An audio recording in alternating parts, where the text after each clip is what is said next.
एक बार हज़रत ख्वाजा मोइनुद्दीन चिश्ती रहमतुल्लाह अलैहि इस्लाम का पैगाम फैलाने की नीयत से अपने कुछ मुरीदों के साथ अजमेर शरीफ के एक स्थान पर तशरीफ़ लाए, जिस मुकाम पर हज़रत ख्वाजा मोइनुद्दीन चिश्ती रहमतुल्लाह अलैहि ने क़याम किया, वहाँ के करीब ही एक बड़ा तालाब था, जिसे स्थानीय हिंदू लोग अनासागर कहते थे।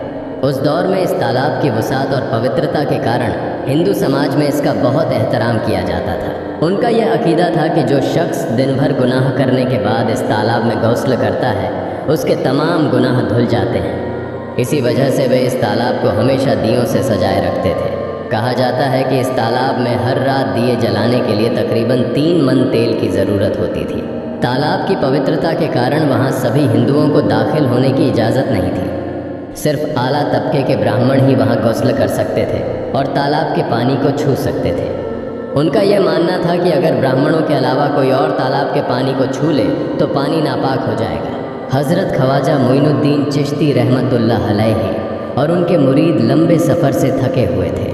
कुछ देर आराम फरमाने के बाद जब नमाज का वक्त हुआ तो ख्वाजा मोइनुद्दीन चिश्ती रहमतुल्लाह अलैहि ने हज़रत बख्तियार काकी रहमतुल्लाह अलैहि को अजान देने का हुक्म दिया। हुक्म पाकर हज़रत बख्तियार काकी रहमतुल्लाह अलैहि ने अजान देना शुरू किया। उस वक्त हिंदुस्तान में तौहीद का पैगाम और अजान के अल्फाज किसी ने नहीं सुने थे। जब लोगों ने पहली बार अजान के अल्फाज सुने तो उनके दरमियान हलचल मच गई। लोग अपने घरों से बाहर आकर एक दूसरे से कहने लगे, ये फ़कीर लोग कहाँ से आ गए और ये क्या पढ़ रहे हैं। अजान ख़त्म होने के बाद हज़रत ख्वाजा मोइनुद्दीन चिश्ती रहमतुल्लाह अलैहि और उनके साथियों ने अनासागर तालाब पर जाकर वुजू करना शुरू किया। जब हिंदू पुजारियों ने देखा कि एक अजनबी दरवेश उनके मखसूस तालाब का इस्तेमाल कर रहा है तो उनके दिल में गुस्से की आग भड़क उठी। एक पुजारी बोला, यह दरवेश कहाँ से आ गया? बिना हमारी इजाज़त के इसने हमारे पाक तालाब को हाथ लगा दिया। हम इस तालाब को कितना मुकद्दस मानते हैं और इन मुसाफिरों ने इसे नापाक कर दिया है। इसका कोई हल निकालना ही होगा। इसके बाद हज़रत ख्वाजा मोइनुद्दीन चिश्ती रहमतुल्लाह अलैहि ने तमाम साथियों के साथ मिलकर जमात के साथ नमाज अदा की। लोग ये मंजर देखने लगे और कहने लगे, ये तो कोई अजीब फ़कीर है। हमारे मंदिरों में सब देवी देवता मौजूद हैं और ये उनकी इबादत न करके किसी नए खुदा की इबादत कर रहा है। अगर मंदिर के बाहर भी कोई खुदा है तो उसे भी मंदिर में रखा जाना चाहिए ताकि लोग उसकी भी पूजा कर सकें। शाम ढलने लगी। शाम होते ही राजा पृथ्वीराज के ऊँटों के चरवाहे अपने ऊँट लेकर उस जगह पहुँचे। इत्तेफाक से हज़रत ख्वाजा मोइनुद्दीन चिश्ती रहमतुल्लाह अलैहि उसी जगह पर तशरीफ़ फरमा थे जहाँ आमतौर पर राजा के ऊँट आराम किया करते थे। चरवाहों ने देखा कि एक दरवेश का काफ़िला उनके मुकाम पर आकर बैठा है। उन्होंने हज़रत ख्वाजा मोइनुद्दीन चिश्ती रहमतुल्लाह अलैहि और उनके साथियों से कहा, अरे फ़कीर बाबा, आप कहाँ से तशरीफ़ लाए हैं और यहाँ आकर बैठ गए? क्या आपको मालूम नहीं कि यहाँ रोज़ाना राजा पृथ्वीराज के ऊँट आराम फरमाते हैं? राजा के ऊँट यहाँ आराम करते हैं।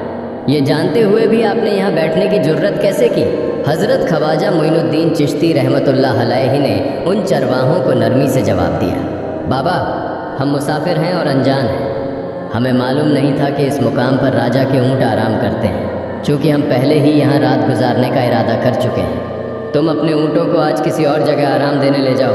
आसपास बहुत सी जगहें हैं। हज़रत ख्वाजा मोइनुद्दीन चिश्ती रहमतुल्लाह अलैहि का जवाब सुनकर पृथ्वीराज के चरवाहे बोले, फ़कीर की हिम्मत तो देखो, कहता है कि राजा के ऊँटों को कहीं और ले जाएं और ख़ुद यहाँ बैठे रहेंगे। फ़कीर बाबा, ये तो हरगिज़ मुमकिन नहीं है। राजा के ऊँट अपने ही मुकाम पर बैठेंगे। यह कहकर चरवाहों ने हज़रत ख्वाजा मोइनुद्दीन चिश्ती रहमतुल्लाह अलैहि और उनके साथियों को वहाँ से उठाने के लिए दुर्व्यवहार करना शुरू कर दिया। हज़रत ख्वाजा मोइनुद्दीन चिश्ती रहमतुल्लाह अलैहि बहुत ही सरल स्वभाव के थे। जब उन्होंने देखा कि चरवाहे दुर्व्यवहार कर रहे हैं तो उन्होंने बख्तियार काकी रहमतुल्लाह अलैहि से कहा, बख्तियार, हम यहाँ बैठकर क्या करेंगे? जब राजा के ऊँटों को यहीं बैठाना है तो रहने दो, ऊँट यहीं बैठे, हम यहाँ से जा रहे हैं। ये कहकर हज़रत ख्वाजा मोइनुद्दीन चिश्ती रहमतुल्लाह अलैहि अपने साथियों के साथ वहाँ से चले गए। अगली सुबह जब ऊँटों को फिर से चरागाह में ले जाने का समय आया तो चरवाहे ऊँटों को उठाने की कोशिश करने लगे, लेकिन बार बार कोशिश के बावजूद वे ऊँटों को उठा नहीं सके, क्योंकि अल्लाह के वली हज़रत ख्वाजा मोइनुद्दीन चिश्ती रहमतुल्लाह अलैहि ने कहा था कि ऊँट यहीं बैठेंगे। अल्लाह रब्बुल आलमीन ने उनकी यह दुआ कबूल कर ली थी और ऊँटों को आदेश दिया था कि जब तक मोइनुद्दीन चिश्ती खुद नहीं कहेंगे तब तक वे यहीं बैठे रहेंगे। इसके बाद चरवाहे ऊँटों के न उठने का कारण जानने लगे। उनमें से एक नेक चरवाहा था जिसने कहा, क्या तुम्हें याद है कि हमने कल यहाँ से एक दरवेश को उठाया था? जाते जाते उन्होंने कहा था कि हम जा रहे हैं, राजा के ऊँट यहीं बैठेंगे। मुझे लगता है कि उनके कहे शब्दों के कारण ही राजा के ऊँट उठ नहीं पा रहे हैं। शायद वह कोई बड़े वली हैं या अल्लाह का कोई अवतार है। इस बात को महामहिम राजा के समक्ष रखते हैं। इसके बाद चरवाहे पृथ्वीराज के पास पहुँचे और हाथ जोड़कर निवेदन किया, महाराज, हमने बहुत कोशिश की लेकिन आपके ऊँटों को उनके स्थान से नहीं उठा सके और उन्हें चरागाह में घास चराने नहीं ले जा पा रहे हैं। राजा पृथ्वीराज ने आश्चर्य से पूछा, क्या ऊँटों को कोई बीमारी है जिस कारण वे उठ नहीं पा रहे? चरवाहों ने कहा, महाराज, ऊँट पूरी तरह स्वस्थ हैं, उन्हें कोई बीमारी नहीं है। पृथ्वीराज ने कहा, तो फिर वे अपनी जगह से क्यों नहीं उठ रहे? चरवाहों ने कहा, महाराज, कल उस स्थान पर एक दरवेश बैठे थे। हमने उनके और उनके साथियों के साथ काफ़ी दुर्व्यवहार किया और उन्हें वहाँ से उठा दिया था। जाते जाते उन्होंने कहा था, राजा के ऊँट यहाँ बैठेंगे और उठेंगे नहीं। हमें लगता है कि दरवेश की बद्दुआ के कारण ही ऊँट अपनी जगह से नहीं उठ पा रहे हैं। तब पृथ्वीराज ने हुक्म दिया, अच्छा, जाओ और उस दरवेश को मेरे पास ले आओ। जब हज़रत ख्वाजा मोइनुद्दीन चिश्ती रहमतुल्लाह अलैहि पृथ्वीराज के दरबार में पहुँचे तो पृथ्वीराज ने उनसे पूछा, ऐ दरवेश, आपने मेरे ऊँटों को क्यों पंगु बना दिया है? मेरे ऊँट भूखे मर रहे हैं, कृपया अपना जादू उनसे हटा लें। अगर जादू नहीं हटाया तो मेरे ऊँट भूखे मर जाएंगे। पृथ्वीराज की बात सुनकर हज़रत ख्वाजा मोइनुद्दीन चिश्ती रहमतुल्लाह अलैहि मुस्कुराते हुए बोले, हे अल्लाह के बंदे, हम मुसलमान हैं और मुसलमान कभी जादू नहीं करते। तुम्हारे ऊँटों को मैंने नहीं बल्कि इस संसार के पालनहार महान अल्लाह रब्बुल आलमीन ने बैठाया है। उनकी आज्ञा से ऊँट बैठे हैं और उनकी आज्ञा से ही उठेंगे। लेकिन मैं उस सर्वशक्तिमान से प्रार्थना कर सकता हूँ कि वह तुम्हारे ऊँटों को उठने की अनुमति दे। इसके बाद हज़रत ख्वाजा मोइनुद्दीन चिश्ती रहमतुल्लाह अलैहि ने अल्लाह से दुआ की, हे अल्लाह, इन ऊँटों को उनकी जगह से उठने की तौफीक दें। हज़रत ख्वाजा मोइनुद्दीन चिश्ती रहमतुल्लाह अलैहि की दुआ करते ही चरवाहों ने देखा कि ऊँट अपनी जगह से उठकर चरागाह की ओर बढ़ने लगे। यह दृश्य देखकर चरवाहे चकित रह गए और हज़रत ख्वाजा मोइनुद्दीन चिश्ती रहमतुल्लाह अलैहि की करामत की खबर पूरे अजमेर में फैल गई। जैसे जैसे हिंदुओं के बीच हज़रत ख्वाजा मोइनुद्दीन चिश्ती रहमतुल्लाह अलैहि की करामत की बातें फैलने लगीं और इस्लाम की महानता उनके सामने प्रकट होने लगी, मंदिर के पुजारी भयभीत हो गए। वे सोचने लगे, अगर यही चलता रहा तो सभी हिंदू मुसलमान बन जाएंगे। तब वे पृथ्वीराज के पास पहुँचे और निवेदन किया, महाराज, ये दरवेश हमारे राज्य में अशांति फैला रहे हैं। यदि आपने अभी इनका कोई उचित समाधान नहीं निकाला तो ये दरवेश सभी हिंदुओं को मुसलमान बना देंगे और तब हमारे देवताओं की पूजा करने वाला कोई नहीं बचेगा। आप इन्हें यहाँ से भगा दें, नहीं तो ये हमें यहाँ से बाहर निकाल देंगे। महाराज, हम आपको एक और भयावह बात बताना चाहते हैं। ये दरवेश कहते हैं कि जिन मूर्तियों की हम पूजा करते हैं वे पूजनीय नहीं हैं। उनका कहना है कि ये केवल निर्जीव पत्थर हैं जिनमें कोई शक्ति नहीं है। ये साधारण लोगों को इस तरह की बातें बताकर भ्रमित करना चाहते हैं।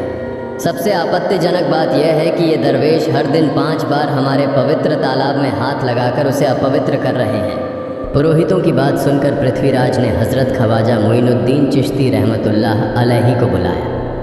जब हज़रत ख्वाजा मोइनुद्दीन चिश्ती रहमतुल्लाह अलैहि उनके दरबार में पहुँचे तो पृथ्वीराज ने कहा, ऐ दरवेश, हम देख रहे हैं कि आप गोमाता का मांस खाते हैं और हमारे देवताओं का अपमान करते हैं।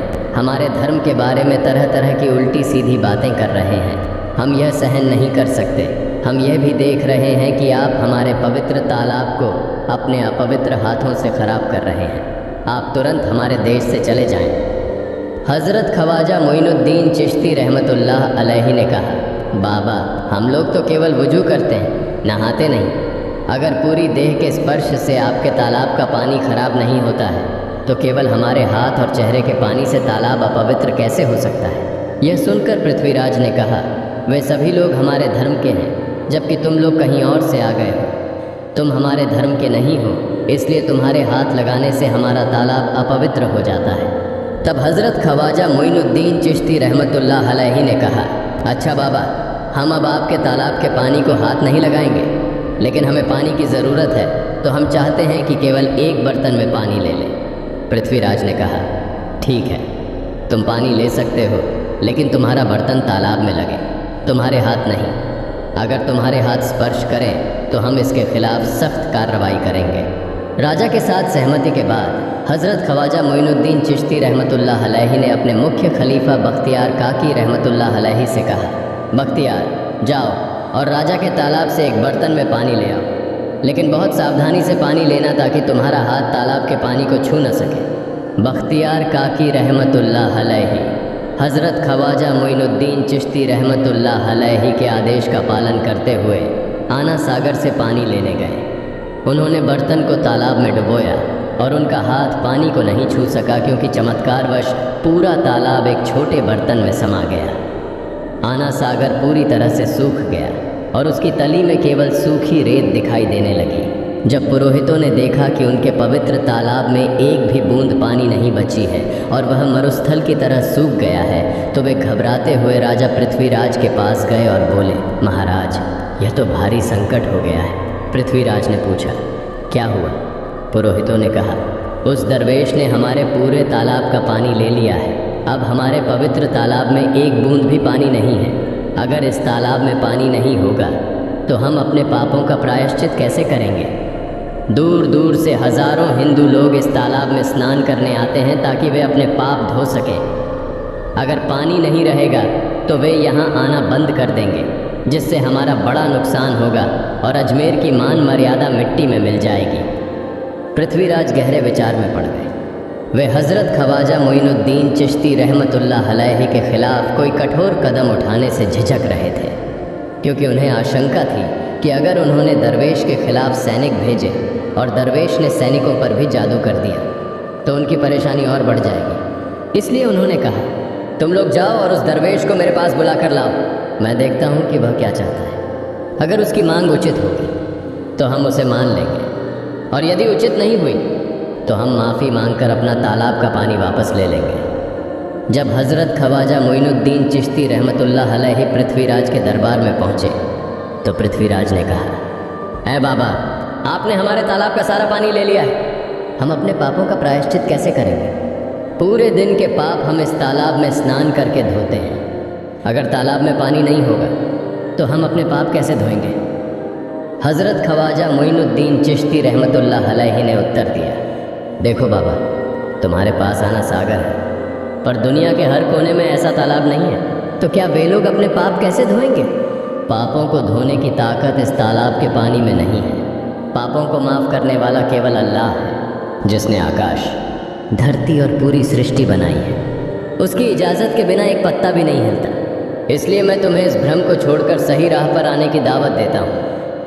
वहाँ मौजूद हज़ारों हिंदू हज़रत ख्वाजा मोइनुद्दीन चिश्ती रहमतुल्लाह अलैहि की बातें मंत्रमुग्ध होकर सुन रहे थे। इसके बाद उन्होंने कहा, जाओ बख्तियार, जिस बर्तन में तुमने तालाब का पानी लिया था उसे वापस तालाब में डालो। बख्तियार काकी रहमतुल्लाह अलैहि हज़रत ख्वाजा मोइनुद्दीन चिश्ती रहमतुल्लाह अलैहि के हुक्म से आना सागर में बर्तन का पानी डालने गए। जैसे ही बर्तन का पानी तालाब में डाला, आना सागर फिर से पानी से लबालब भर गया। इस चमत्कार को देखकर वहाँ मौजूद कई हिंदुओं ने कलमा पढ़कर इस्लाम कबूल कर लिया। यह देखकर हिंदू पुरोहितों और पंडितों की चिंता बढ़ गई। वे पृथ्वीराज के पास गए और बोले, महाराज, यदि अब कोई उपाय नहीं किया गया तो सारे हिंदू मुसलमान हो जाएंगे। पृथ्वीराज ने कहा, मुझे सलाह दो, इस दरवेश का मुकाबला कैसे किया जा सकता है? पुरोहितों ने कहा, यह दरवेश एक बड़ा जादूगर है, इसलिए इसका मुकाबला भी जादू से करना होगा। हमारे बीच एक बड़े पुरोहित और जादूगर रामदेव हैं, उन्हें इसके मुकाबले में भेजें। अगर वह जादू से इसे हरा सके तो हम अपने हिंदू धर्म का गौरव फिर से प्राप्त कर सकेंगे। पृथ्वीराज ने रामदेव को बुलाकर कहा, रामदेव, मैं तुम्हें इस दरवेश को जादू से हराने की जिम्मेदारी दे रहा हूँ। अगर तुम उसे हरा सके तो हम अपने धर्म का गौरव फिर से पा सकेंगे। रामदेव ने पृथ्वीराज को आश्वस्त करते हुए कहा, महाराज, आप चिंता न करें, इस दरवेश को हराना मेरे लिए बहुत आसान है। मैं आपके समक्ष हमारे धर्म का गौरव वापस लाकर रहूँगा। इसके बाद रामदेव अपने साथियों के साथ हज़रत ख्वाजा मोइनुद्दीन चिश्ती रहमतुल्लाह अलैहि के सामने मुकाबले के लिए पहुँचा। उसने कहा, मोइनुद्दीन, अगर तुम में ताकत है तो मुझसे जादू का मुकाबला करो।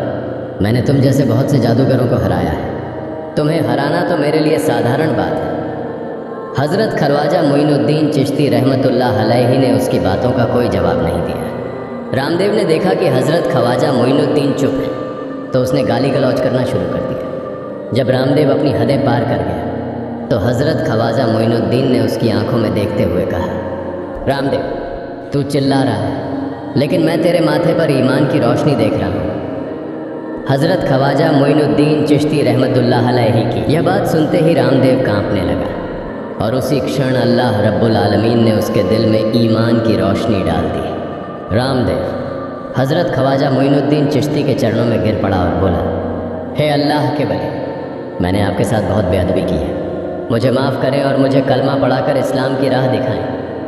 हज़रत ख्वाजा मोइनुद्दीन चिश्ती रहमतुल्लाह अलैहि ने रामदेव को कलमा पढ़ाया और उनका नाम रखा मोहम्मद सादिक। इतिहास बताता है कि बाद में रामदेव मोहम्मद सादिक के रूप में एक बड़े अल्लाह के वली बन गए।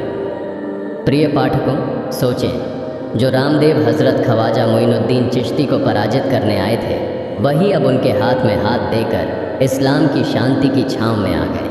यह अल्लाह रब्बुल आलमीन का चमत्कार और शक्ति है, जो जिसे चाहे हिदायत दे सकता है।